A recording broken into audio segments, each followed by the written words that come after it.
Nous traversons depuis quelques mois une période assez difficile et risquée avec la pandémie sanitaire mondiale, appelée sous le nom scientifique de COVID-19. Dieu nous a fait grâce et nous a préservé la vie dans son amour et sa puissance. Tout en restant dans la prière, nous nous sommes rapidement arrimés aux instructions du gouvernement rendues depuis le 17 mars 2020 par le Premier ministre et renforcées par une communication du ministre Santé et celle du bureau général de notre Église, l'Église évangélique du Cameroun. En tant que responsable de paroisse, je vous invite à ne pas vous laisser distraire par l'usure du temps, mais à garder l'esprit toujours éveillé. Et dans cet éveil, continuez à tenir compte des mesures barrières sans lesquelles nous risquons d'être coupables devant la corruption sanitaire. Jacques, en son chapitre 4, verset 17, dit « Si quelqu'un sait faire ce qui est bien et ne le fait pas, il commet un péché. » Continuons donc ainsi. Premièrement, à nous laver régulièrement les mains avec du savon. Dans le temps, également, le faire toujours. Obéir promptement aux instructions du protocole de la paroisse. Continuons à porter des cache-nez sans aucune distinction de statut et de lieu. Continuons à respecter la distanciation sociale.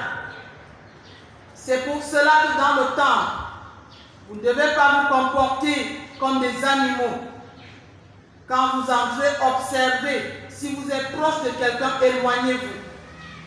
N'attendez pas que le protocole soit en train de vous lever encore. Respectez cela.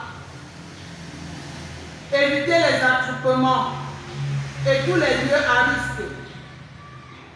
Véhicules trop pleins, par exemple, les débits de boissons et les marchés. Nous le disons avec insistance parce que plusieurs chrétiens refusent de venir à l'église et ils sont attroupés. Là où ils partent, et nous vous voyons, le Seigneur vous montre. D'aucuns ont menti, même qu'ils ne sortent jamais de leur maison. Mais bien qu'ici, là, le Seigneur nous donne de nous tenir là, les voir passer là, alors qu'ils sont en train de vaquer à d'autres occupations. Il n'y a pas de petits péchés, il n'y a pas de grands péchés. Le mensonge est un péché. Bien-aimés, continuons à limiter les rencontres qui nous donnent d'être attroupés et de verser dans les distractions de ce monde sous le label du partage. Parce que lorsque nous disons ceci, les chrétiens se disent que c'est la fête des chrétiens, eux, les païens, ils ne boivent pas. Mais il y a un autre péché très criard chez les chrétiens aujourd'hui. Sous le label du partage, on est sur les réseaux sociaux et on balance les informations à tout bout de champ. On se demande même si le chrétien prend le temps pour prier. Et des informations qui détruisent la foi des autres. Sous le label qu'on est trop spirituel, nous devons faire très attention à ce qui sort de nos bouches. Même si c'est sur les réseaux sociaux. Il y en a qui, sous le label du partage, racontent tout et rien pour justifier leur conscience. Nous vous appelons à la vigilance. le péché ne se justifie pas. L'on se répand de son péché et le Seigneur enlève la douleur et nous redonne une conscience nouvelle. Inutile de chercher à nous justifier. Bien-aimés, exhortons à temps et à contre-temps par contre les populations sur les risques de contagion, à soutenir le personnel médical qui se sacrifie pour soulager nos douleurs en prenant soin de nous et nos familles. Prions pour eux. Ne prions pas seulement si nous avons un frère dans le corps médical ou pas. Non, nous devons prier pour eux sans distinction. Nous devons demeurer donc dans la prière et éviter toute pensée de peur et de frayeur. Parce que certains, dans la peur et la frayeur, ils veulent mettre tout le monde dans leur état d'esprit. Nous devons éviter cela. Il y en a qui ont pris des engagements devant le Seigneur, mais devant cette tribulation, ont eu peur et ont tiré les autres dans la peur. Non, nous ne devons pas tomber avec les autres. La foi est individuelle, même si elle se vit communautairement. Dans la peur, que dit la parole de Dieu? Posons-nous toujours cette question et méditons la parole qui va nous éclairer, nous instruire, nous encourager, nous fortifier et nous donner d'encourager les autres.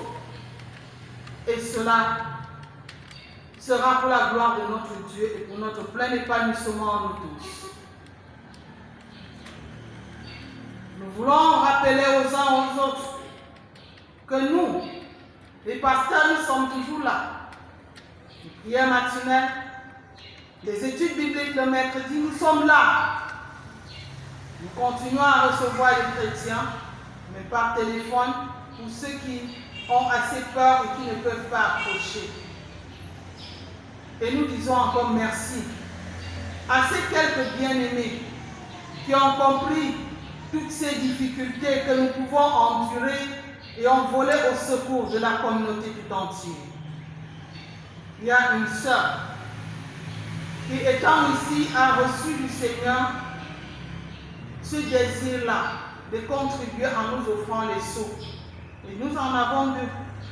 Nous avons communié en utilisant ces sceaux que vous utilisez dès l'entrée là. Nous rendons grâce à Dieu pour ceux qui, après avoir constaté que les mouchoirs sont finis, se sont aussi arrimés pour nous en offrir, pour le bien de tous.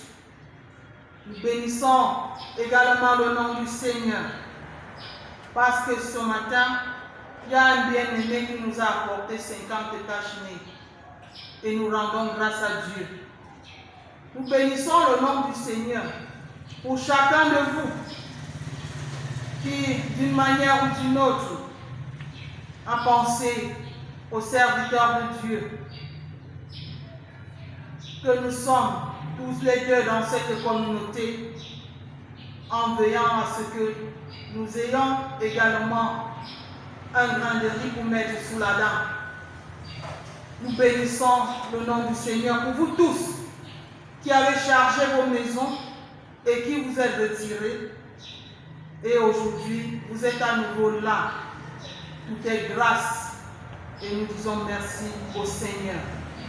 Et l'œuvre continue. Nous bénissons le nom du Seigneur pour chaque action posée pour la gloire de son Saint-Nom. Aujourd'hui, plus que jamais dans notre communauté. À la fin du culte, nous vous prions de rester sur place et nous allons tout simplement offrir les cache-nez à ceux qui n'en ont pas. Et nous prions ceux-là qui peuvent jouer au malin en enlevant et garder pour recevoir d'autres, de ne pas le faire. Parce que si vous prenez alors que vous avez déjà, vous êtes en train de prendre la grâce de l'autre et le Seigneur ne nous encourage pas à vivre dans l'égoïsme. Ce frère qui nous a apporté ses cache-nez, il pouvait aussi garder ça pour lui, non? Mais le Seigneur lui a mis à cœur et il a obéi. Donc, nous vous prions d'être tout simplement sur place et nous vous en offrirons. Nous le ferons en pensant à ceux qui viennent aux activités dans la semaine et qui ne sont pas là aujourd'hui, et particulièrement la communauté de Yassa. Donc, nous avons décidé, les deux ouvriers ecclésiastiques, de surseoir les activités au lieu de culte momentanément pendant tout ce mois de mai. Vu la charge que cela entraîne,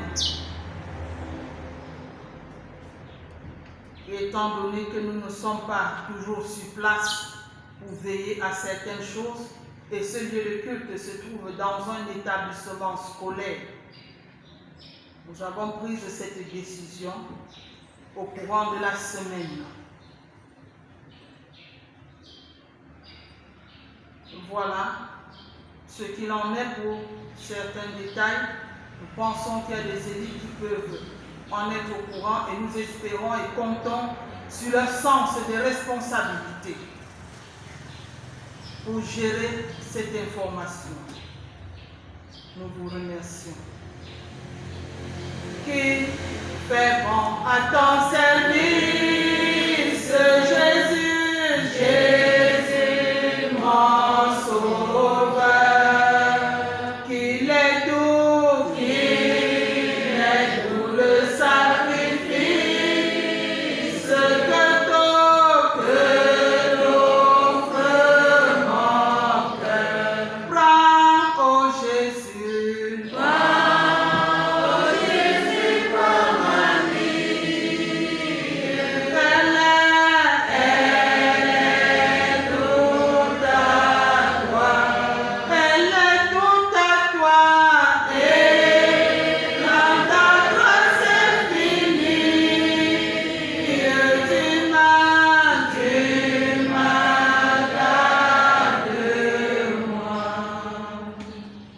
prions Dieu pour écouter sa parole à nouveau.